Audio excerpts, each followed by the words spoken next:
There you are, finally! I've been searching everywhere for you. This is a matter of utmost importance. You simply must help me. My Duncan has gone missing, and if we don't find him soon, he might be in grave danger. Please, you have to find him.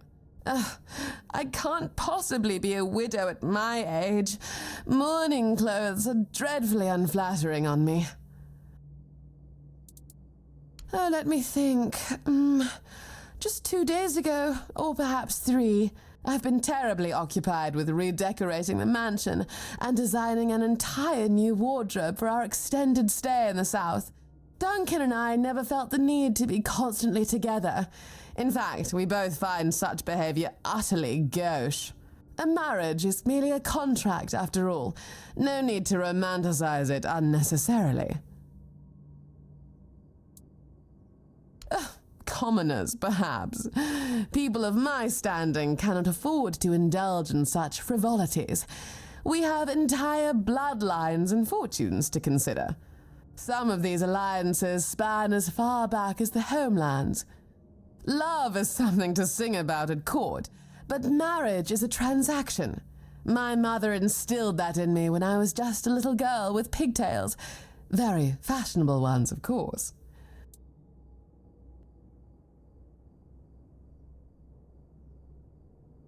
Is it truly? I haven't noticed. Duncan and I have a perfectly agreeable union. We both understand what to expect from this marriage. Neither of us wants for anything.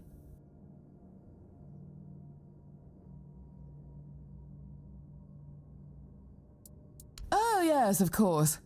Someone delivered a ransom letter to the mansion. Quite absurd, really. Duncan is the one who handles all the finances. I'm not even sure where he keeps the money, and I certainly don't plan to lower myself to meet the demands of some lowlives. That's why I need you to retrieve my husband. He's not dead, don't be ridiculous. They need him for the money, don't they? Honestly, must I do all the thinking? I tried, but that oaf at the gate forbade me from entering the keep. Outrageous! Besides, have you met them? They are utterly incompetent. They fancy themselves as Southern Knights of the Round Table. I have met actual knights, and trust me, these men are not the same. Marvelous. Here's the letter. All the details should be inside. Now, chop chop, there is no time to waste.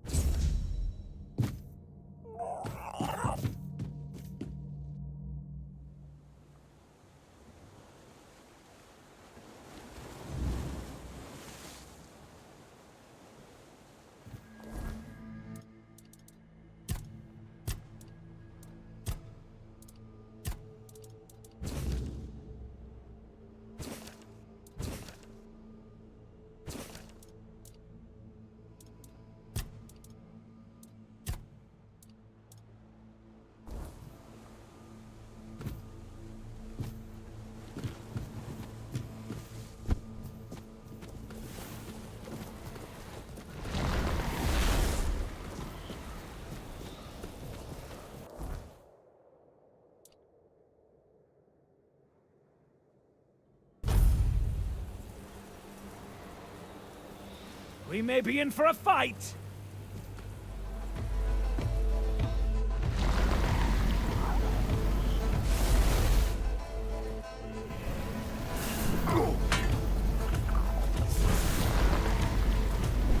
You'll fall to my sword.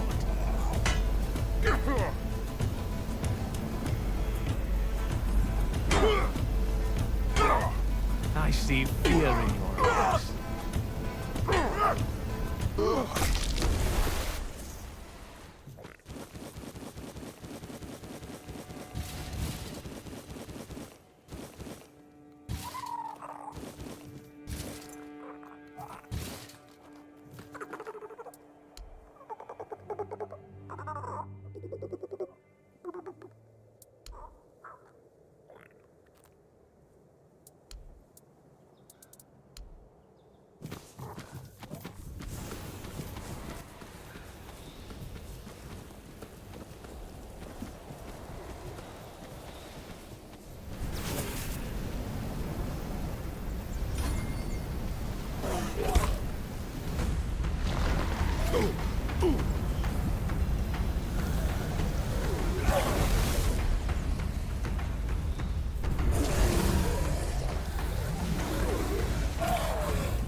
I fought tougher than you.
Damn it, I should have guessed she'd hire you. I was hoping she'd notify the keepers and then just forget about me after a week or two.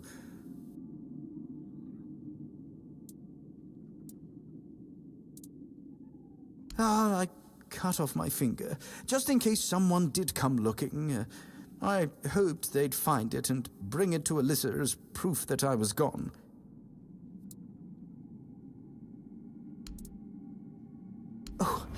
Oh, thank you. I really appreciate it. I guess I didn't think it all the way through. And yeah, I wasn't expecting it to hurt so much.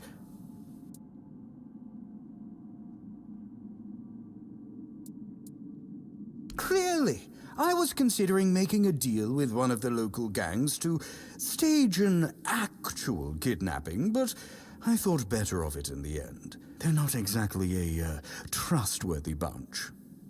I didn't want to disappear forever, but I was afraid they might do their job a bit too well.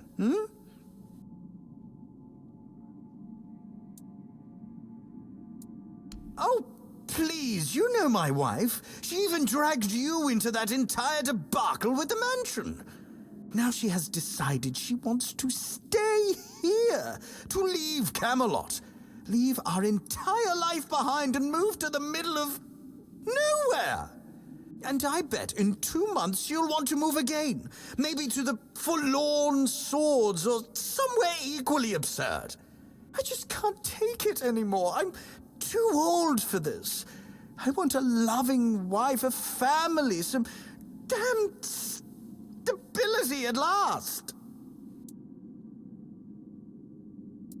When I arrived in Camelot, I had money. But I lacked useful connections. The Morays were an old and well-respected family on the edge of financial ruin. Our interests were aligned. As for Alyssa, she was young, beautiful, and, well, we barely spoke before the wedding. I thought it was their strict traditions, but really they probably didn't want her scaring me off. I hoped she'd settle down eventually, but these people, they're just different. All they care about is outdoing each other.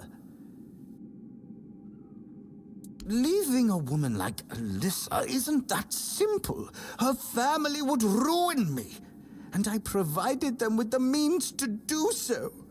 Believe me, it was simpler to cut my losses, grab what money I could, and start over as far away from them as possible.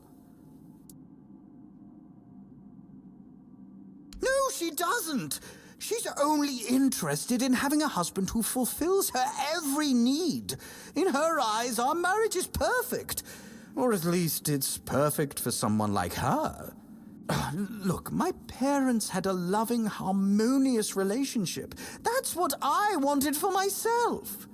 But when that didn't happen, I chose to marry to improve my social standing, hoping love would eventually come.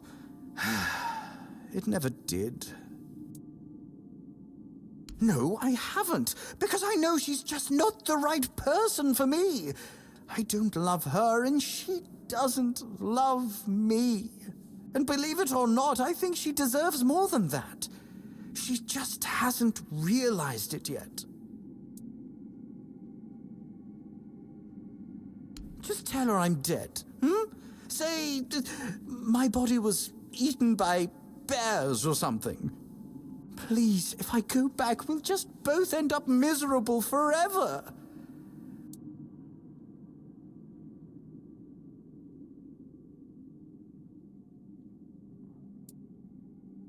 Oh, come on. Fine. Here, take some of my savings. It's all I can offer without starving myself to death inside of a month. Just please be gentle when you tell her. And goodbye. I hope we never meet again.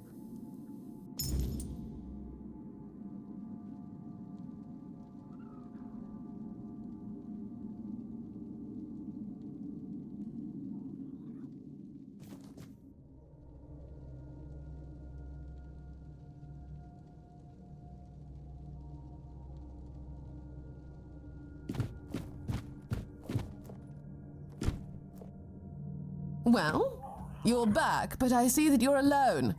Surely a few mere bandits didn't outwit you.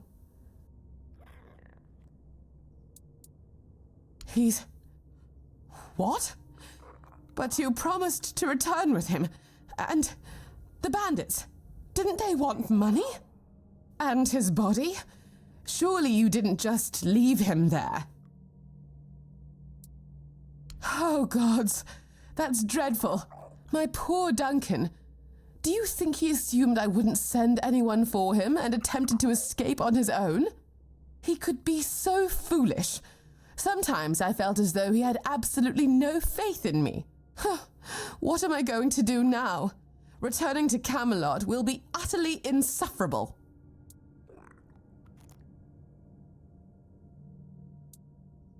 Indeed. Losing one's husband to bandits in the untamed South does have a certain novel tragedy compared to, say, a hunting accident. Even so, dealing with all those insincere well-wishers who secretly delight in my misfortune is utterly tiresome. I shall miss the simplicity we had here, fleeting as it was.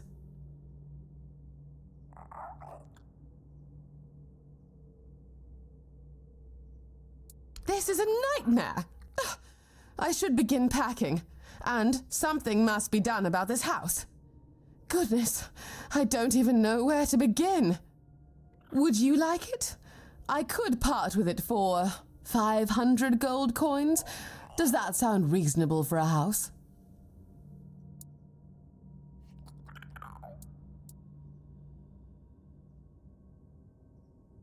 Stay? And engage in what, precisely? Have you not observed that I lack what one might call practical skills? Aside from my impeccable taste in fashion, that is. I suppose I could open a dressmaking parlor, but where would I even get the materials? Not to mention clientele.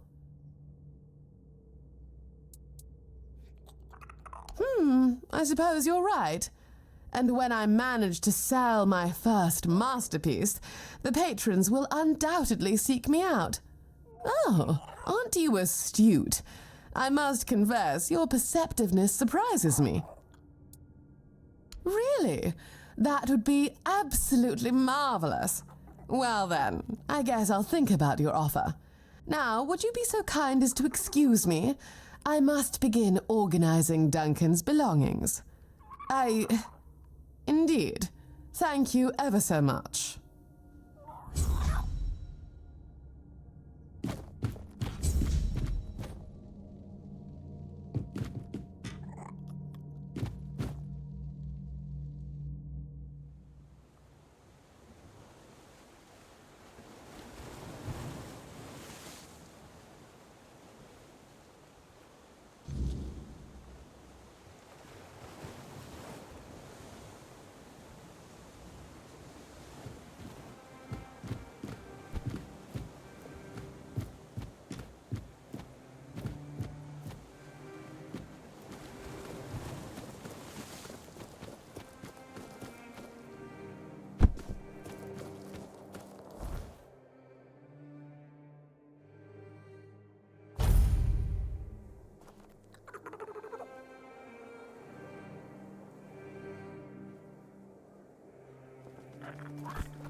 stay sharp.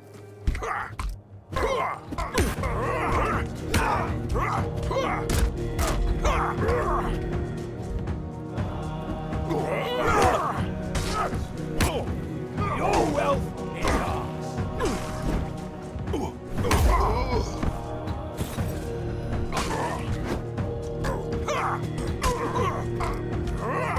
Your money or your life.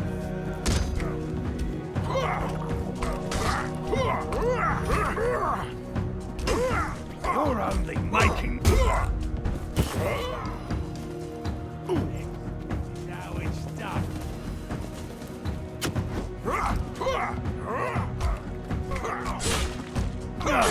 I'm not beaten yet.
I envisioned many futures for myself, but this was never one of them. Give me time.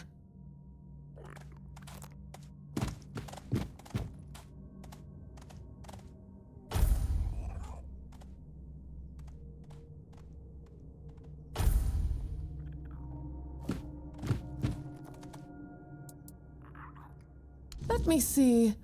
Not entirely dreadful. The fabric is almost decent, although the cut is terribly outdated.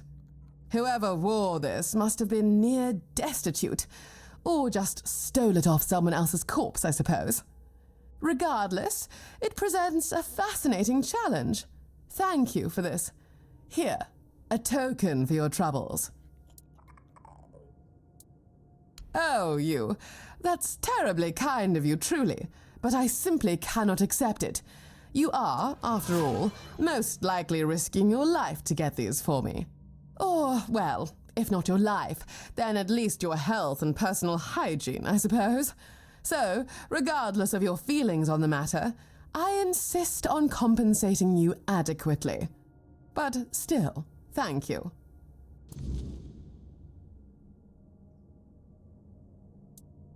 Very well, off you go then. Yes? What about him? Well, to be perfectly honest, I believe I do. I never anticipated that I would, but his absence does indeed bother me sometimes. You know, I always thought we lived rather separate lives, yet now I sense a certain emptiness around me at times. I find it quite unnerving, I must say.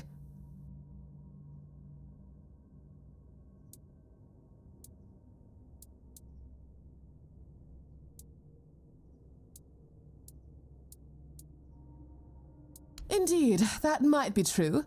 In Camelot, I was perpetually surrounded by company, be it Duncan, family, friends, oh, and the servants, I suppose. Ah, perhaps you're right. Nonetheless, there is no use in dwelling on such thoughts at the moment.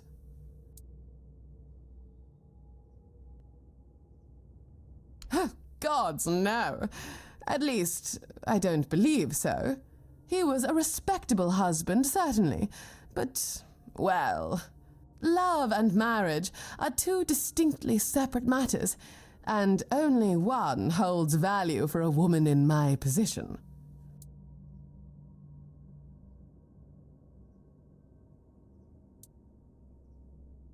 Whatever for? I recall a cousin of mine, utterly smitten with a stable hand. Yes, it's just as cliché as it sounds. She attempted to elope with him, the naive fool. They were apprehended almost immediately. He met a tragic end, and she lost all prospects of a respectable union. So, you see, love has always seemed a dreadful hassle to me.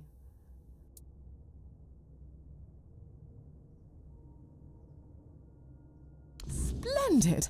This piece is indeed intriguing. Although, I must confess, I was secretly hoping for something with a bit more flair. All my current designs feel tragically mundane, and I've nothing in the house I could use to adorn them.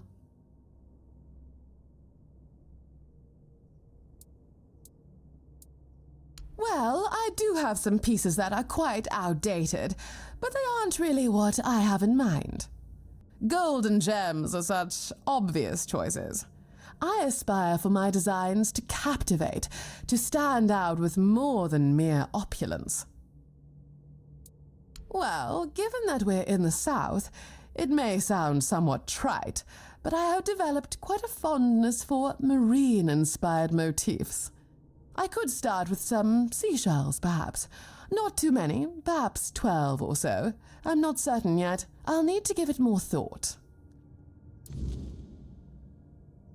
Surprisingly, no. I thought I would miss the parties, the bustling social scene, my family. But I don't, not really. Camelot was always so stifling. I hardly had a moment to myself.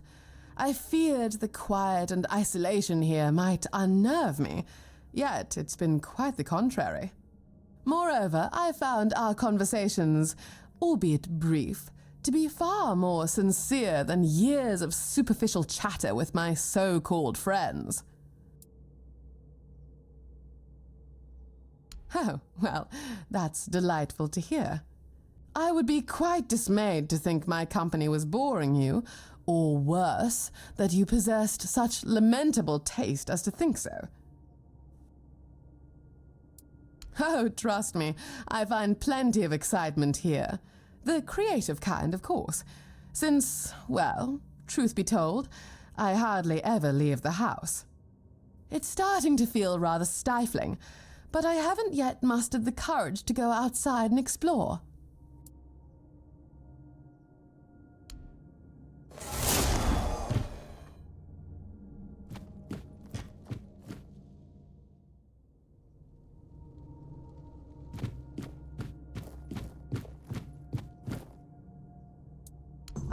the seashells.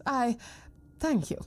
You know, this might be the most humble gift I've ever received, but it could also be the most precious. Truthfully, I was somewhat skeptical of whether you were actually listening to my ramblings. And for that, I am deeply grateful. I've always had the impression that Duncan became rather weary of my endless babble. Though, upon reflection, I confess I found his conversations equally tiresome.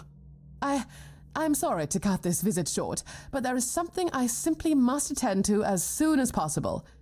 But I'd really love it if you visited again soon.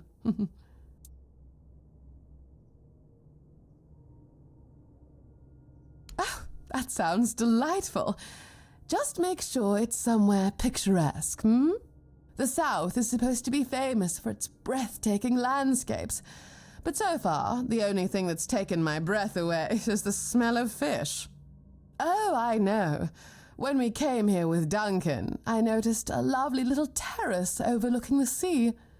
We could go there, make it a proper outing. Maybe a picnic. That sounds charmingly provincial, doesn't it?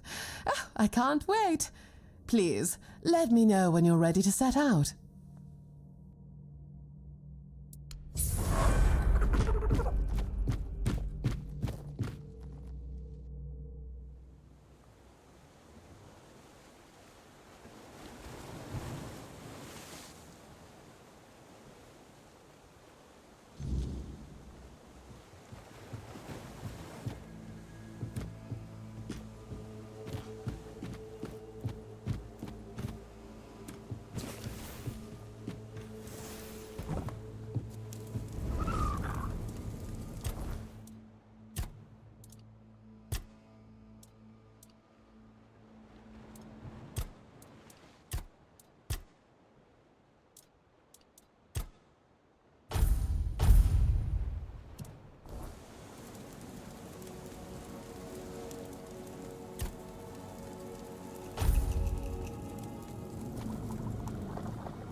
Absolutely.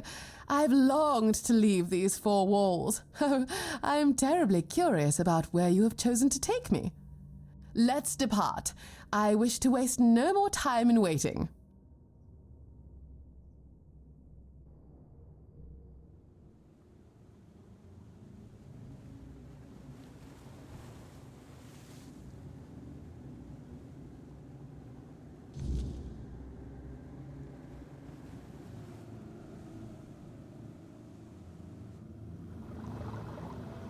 Ah, this is quite an endearing spot, albeit rather windy, and the decor leaves much to be desired.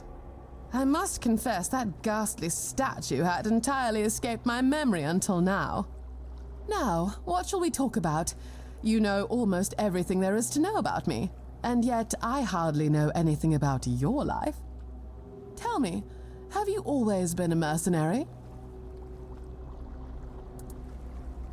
I can only imagine such a skill set must be exceedingly beneficial.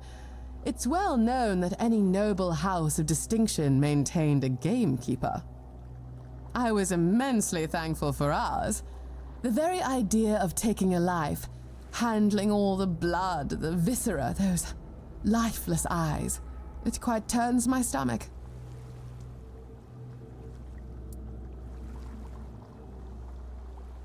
Such a poetic perspective on what might otherwise seem a harsh reality. I suppose understanding the balance of nature does bring a different perspective.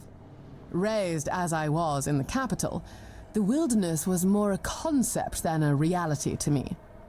The wildest I ever encountered was our own garden, left untamed after our dear gardener's demise.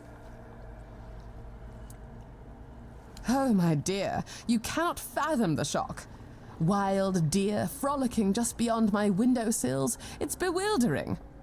And yet, there's a tranquility to it that's surprisingly comforting. But let's pivot back to you. This exchange was meant to illuminate your life, not revisit mine.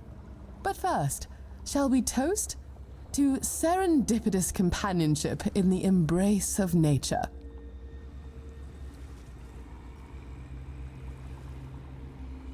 Now, I must admit, I've been positively aching with anticipation to delve into the tales of your exhilarating escapades. Your life appears so fabulously thrilling. So, do tell me, what's the most exciting thing that has happened to you recently?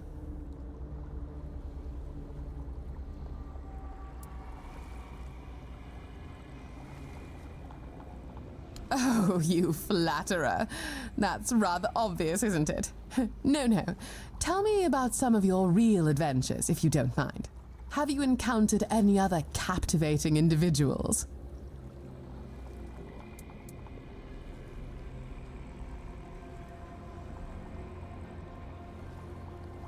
Another realm? That sounds almost too fantastical to believe. And yet, well, your life does seem to be rather peculiar.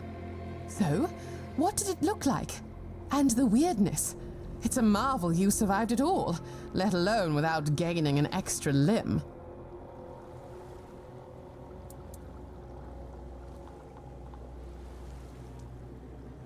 Golden?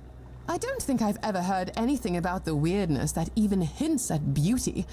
It's all madness and gruesome mutations. I suppose I should be relieved that wasn't all you saw.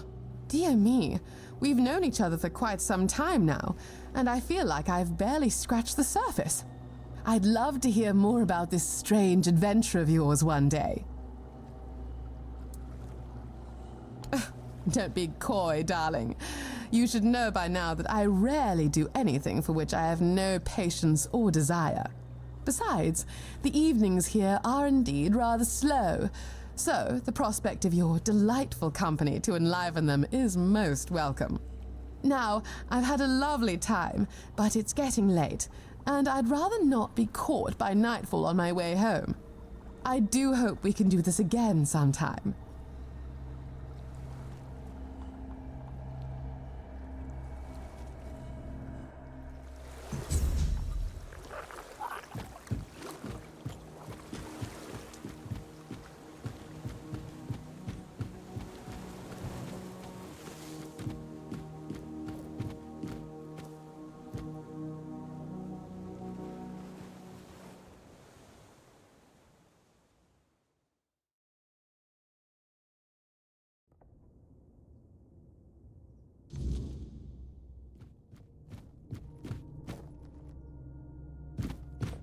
Oh, you've arrived.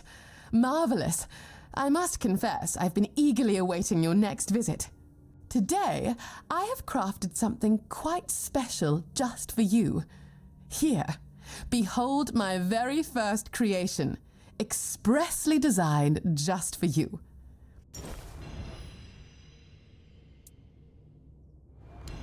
What? No, of course not. Perish the thought. But I must confess I've grown rather fond of you.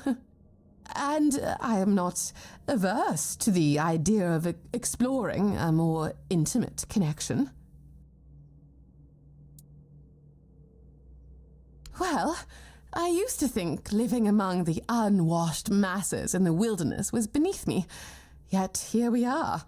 I'm not sure if what I feel for you is love, but this time I'm not opposed to exploring the possibility. Then I'm relieved to hear that. Well, if you'll pardon my boldness, I would not be opposed to a kiss. And then, perhaps we could see where the evening leads us.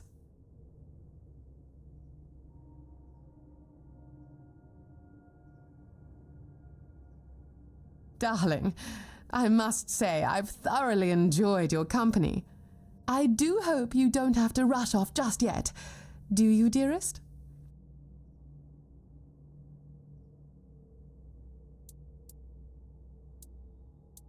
How marvelous!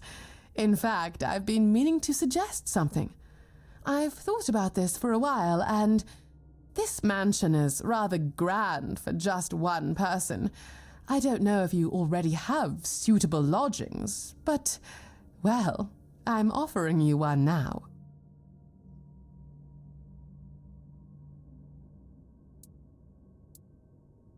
Oh, darling, you know I never do anything I'm not absolutely certain about, especially when it's my own idea. I am quite brilliant, after all. And let me assure you, I moved in with Duncan without knowing him at all. So sharing my home with someone I'm rather fond of would be a distinct improvement. Oh, think nothing of it. I'd simply love to have you around more. And together, we could make this place far more livable, don't you think? The interior is charming enough, but the outside, utterly dreadful. Yes, the view is divine and the beach is pleasant, but we can't very well sit in the sand all day, can we? Oh, and imagine a garden. It would be so lovely to have fresh flowers in abundance. No need to worry, my dearest. I've already drawn up a list of all the improvements we could make. Oh, and it's going to be simply magnificent, I assure you.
Is there anything more romantic than a proper garden? Imagine the blossoms in spring, the scent of fresh herbs wafting through the air. I did consider hiring a gardener, but no. It's time for me to sink my fingers into the fresh soil and bring forth the fruits of my own labor, just as village women have done for centuries. It can't be too hard, can it? If the peasants can manage it. The pond is certainly a choice. Well, to be honest, I'm rather used to more ornamental pieces. But this is nice as well. Very quaint, very rustic, fitting. I only hope nothing lays eggs in there. Ugh.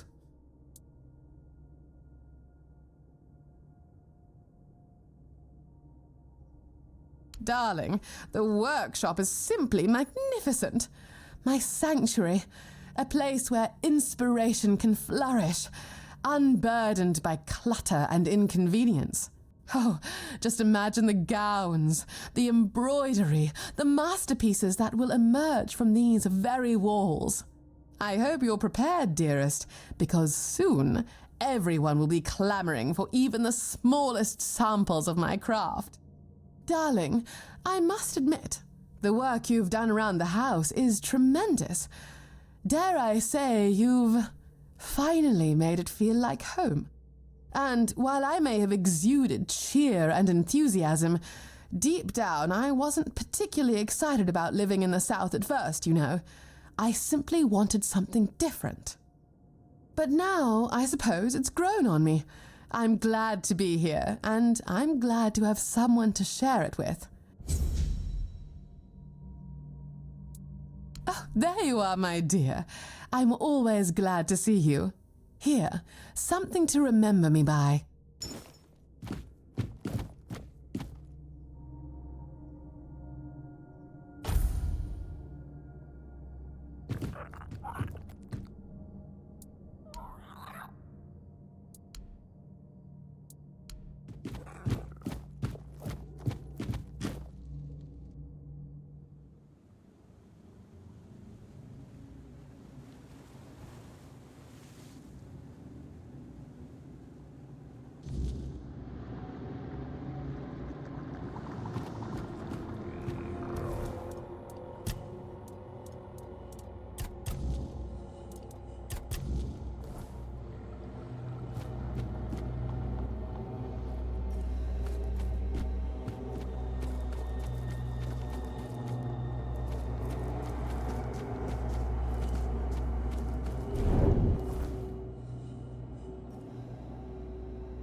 Did you make sure that no one from the Queen's entourage was following your trail?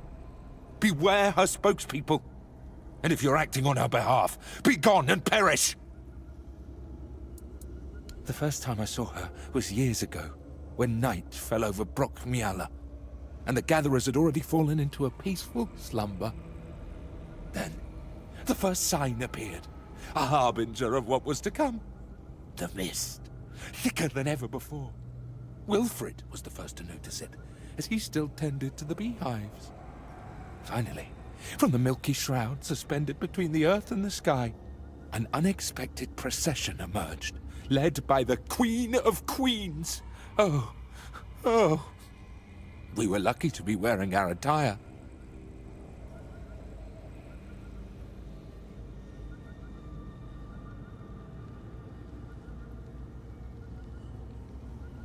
Along with the mist came stinging troubles. The Queen issued a decree, and that meant trouble. That's right. Troubles are like bee stings. Man swells from them, and later on, he doesn't even resemble a human anymore. The most important thing is that both Brock and Brockmiala were protected. Yes, that's the most important thing.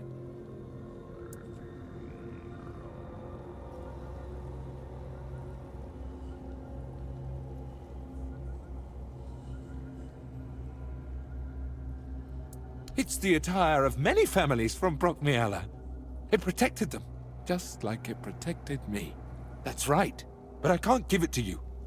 It shields me from the Queen's gaze. I am invisible to her. I hope you understand. No one wants to be noticed by her.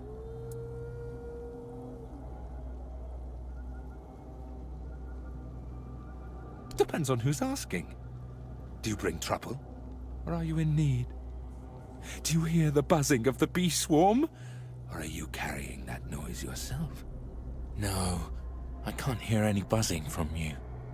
Hold on. You don't know what you're doing here yourself.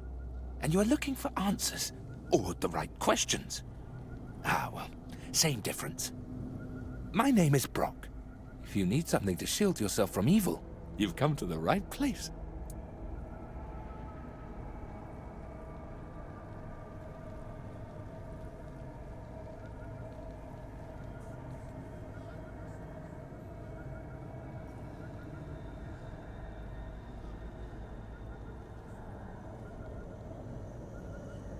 Of course.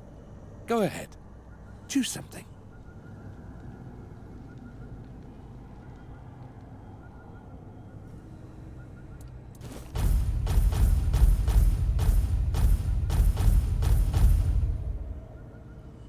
Take care of yourself. The Queen can appear anywhere, at any moment.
An invitation.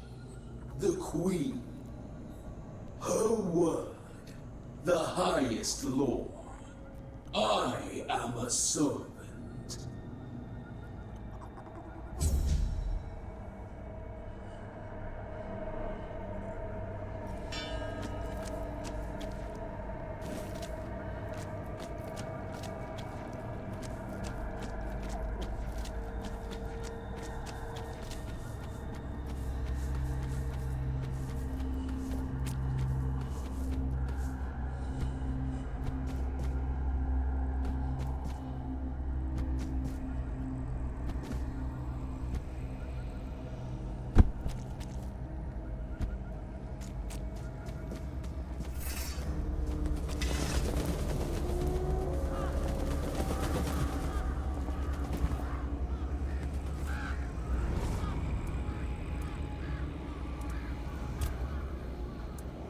That's a question better suited for Merlin if he was still around. I always thought it was where his druids got drunk and danced naked in the moonlight. He was terribly offended when I said that. Gave me an entire lecture about the delicate balance of life and death, how they are intertwined within nature. That, he claimed, was what the Cromlechs were meant to be. The heart of their power. A place where it could be harnessed and cultivated. Still, he never invited me to any of their celebrations. He always did hate when I was right.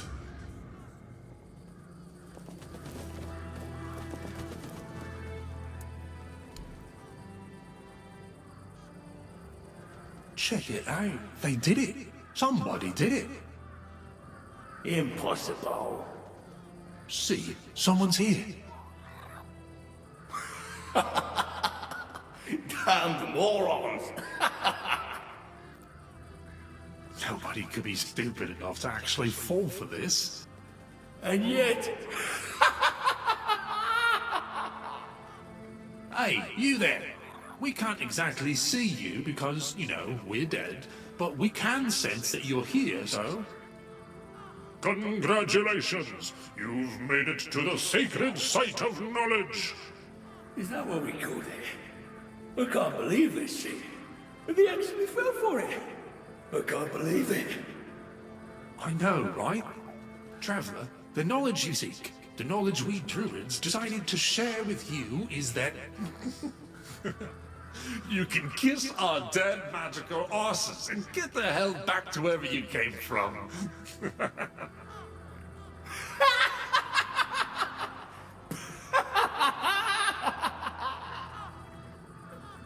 Now scram.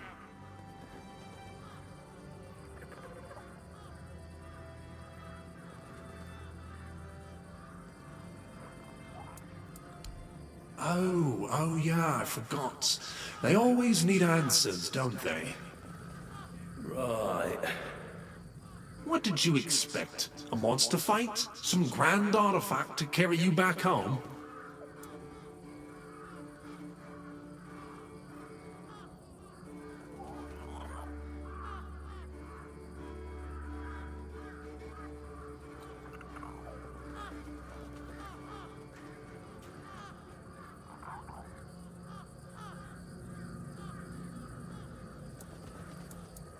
No monsters here.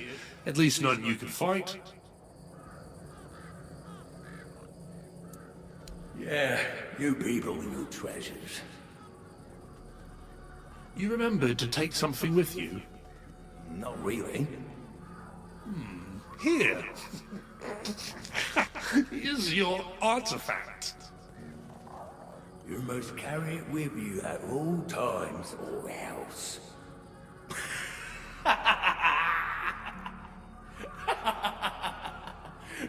I can't. I just can't.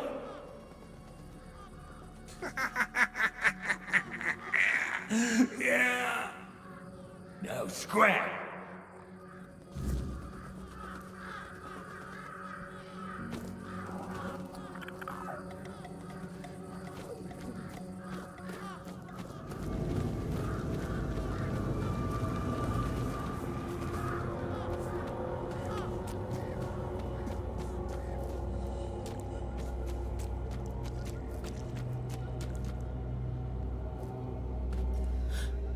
Dad? Oh, you're not my dad. No way, I can't tell you my name. My dad says never to tell strangers, even if they seem nice. He told me there are creatures that can steal your name, and then you can't ever go home again.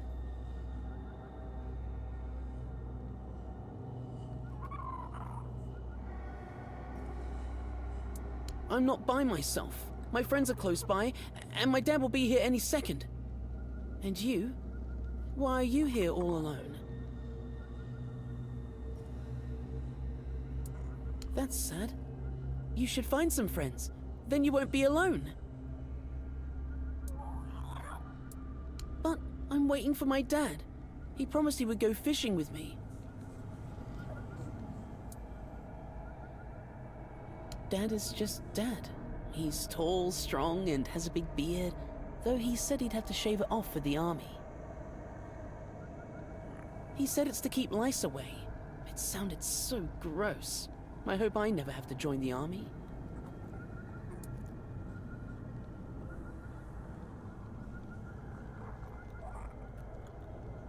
Not long, I think.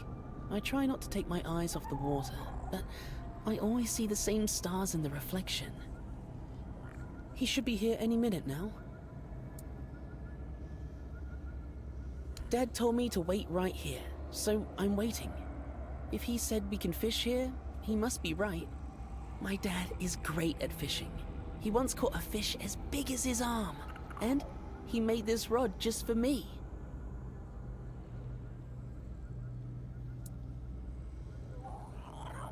I know, it's very special. Do you want to try fishing with me until my dad gets here?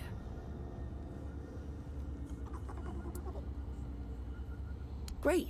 Dad taught me to angle the rod to the side and then swing it back before casting. I'm sure you'll catch something.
Someone's out there!